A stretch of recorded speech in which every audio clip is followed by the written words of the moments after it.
Сәлем достар, менің каналыма қош келдіңіздер. Бүгін сіздерге осындай керемет бір кешкі ас рецептін бергім келіп тұр.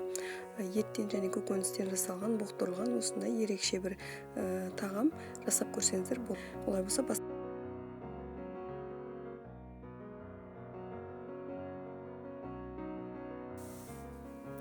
бізге керекті азық-түліктер ет, баклажан, жасыл қабақ, картоп, сәбіз, пияз және тәтті бұрыштар керек болады. Мен жасыл және қызыл түрін таңдадым және томат пастасы.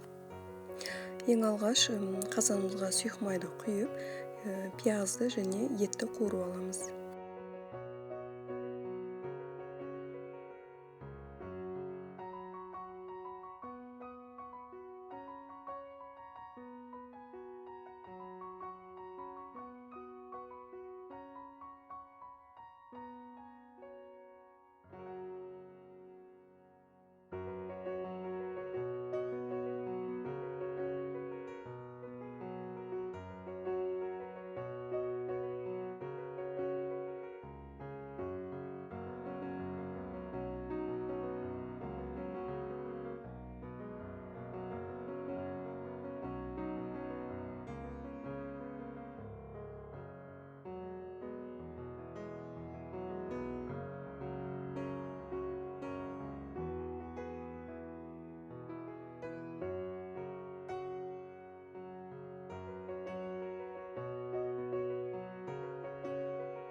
Ет және пияз 10-15 минуттай қуырылғаннан кейін артынан тәтті бұрыштарымызды және сәбізді саламыз.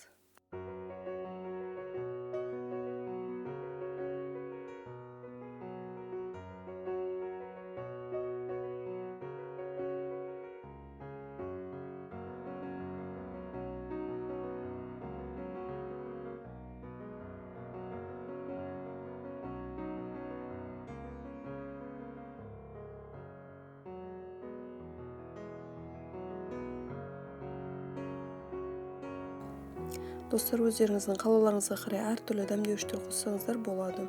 Мен қара бұрыш және қызыл аштық бұрыш қостым және тұз қосуды да ұмытпаймыз.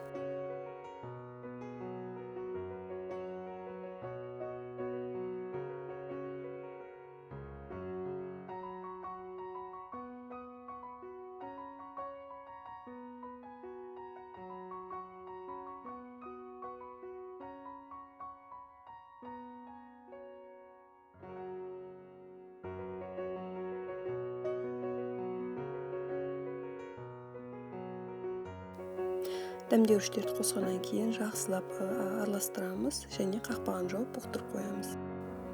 Артынан 1 қасық томат және 2 дана туралған қызанақ саламыз. Достар, мен қажетті азық-түлік тізімінде қызанақты айтуды ұмыттым. Кешірім өтінемін.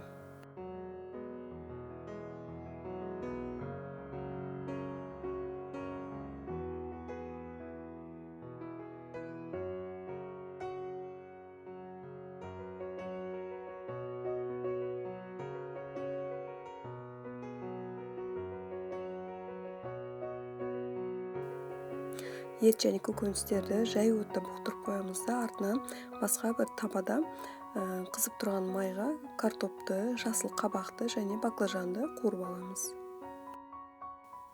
Достар, етпен бірге көкөністер езіліп кетпеу үшін мен осылай бөлек табада қуырып алдым. Сіздер де осылай жасауды ұмытпаңыздар.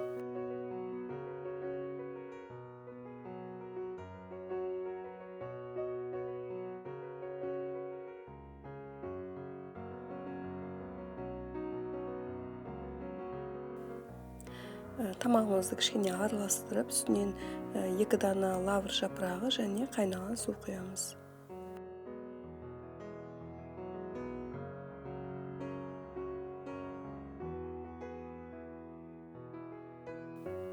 Достар, судың мөлшерін сіздер өздеріңіздің қалауларыңызға қарай құйсаңыздар болады.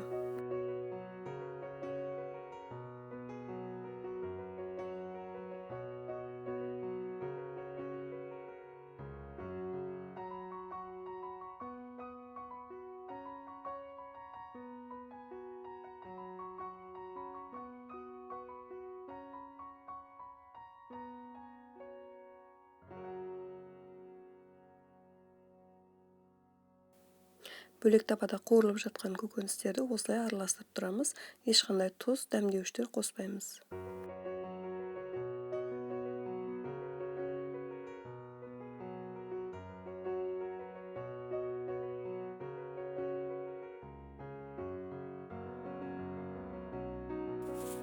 Ет пісіп бастаған кезде үстіне қуырылған көкөністерді саламыз.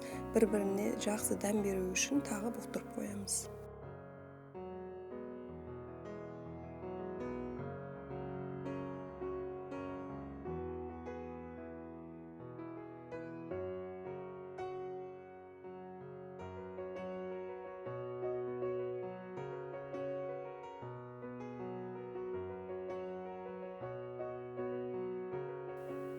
Міне біздің тамағымыз пісті.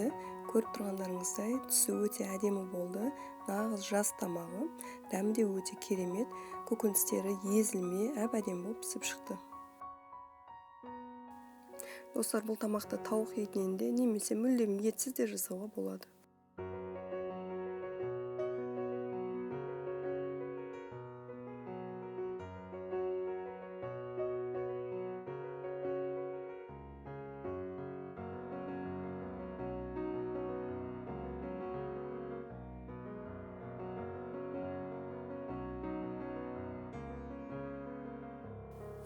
Дайын болған тамағымызды тарелкаға салып, жанына әртүрлі салаттар немесе гарнирмен отбасыларыңызға ұсынсаңыздар болады.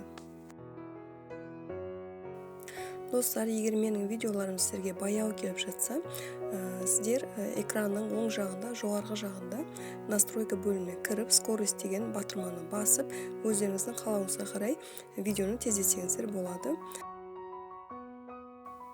Менің барлық видеоларымды қарап, лайк басып, комментарий жазып, маған қолдау көрсетіп жүрген барлық жанашыр қолдаушыларыма үлкен алғысымды айтамын.